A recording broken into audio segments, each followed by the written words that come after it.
నమస్తే అండి. వస్తాయి. ఇప్పుడు మనకి ఏపీలో ఎన్నికలు రాబోతున్నాయి కదా. నెక్స్ట్ సీఎం ఎవరైతే బాగుంటుంది ఏపీలో? చంద్రబాబు నాయుడు. చంద్రబాబు నాయుడు అధికారంలోకి వస్తే మరి ఎటువంటి పథకాలు అందుతాయి, డెవలప్మెంట్ ఏం జరుగుతుంది? డెవలప్మెంట్ అయితే మంచిగా ఉంటుందండి.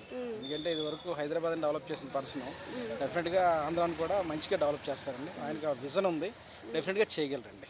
ఐటీ సెక్టార్లో మార్పులు ఎలా ఉండవచ్చు? బ్రహ్మాండంగా ఉంటాయండి. 100% ఉంటాయండి. 100% ఆయన నమ్ముతారు, బిలీవ్ చేస్తారు.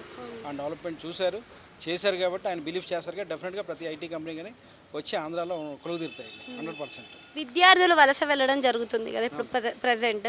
ఆ వలస అనేది తగ్గుతుంది అనుకోవచ్చా? డెఫినెట్గా ఉపాధి అవకాశాలు లేవు కదండి, చదువుకున్న వాళ్ళకి అవకాశాలు లేవు.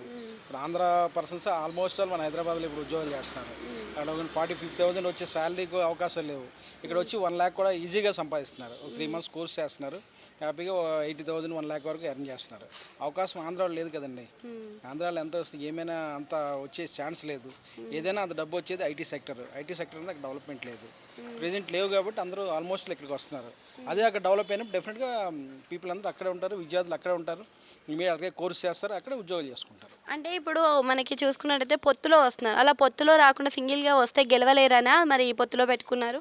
అంటే ప్రజెంట్ అవకాశం అనేది కొంచెం తక్కువ ఉంది కదండి. ఎందుకంటే ఆయన ఏజ్ని బట్టి నెక్స్ట్ ఆయన అరెస్ట్ చేయడం, దానిలో అరెస్ట్ టైంలో కూడా ఒక సపోర్ట్ అనేది ఒకరు చూసుకున్నారు.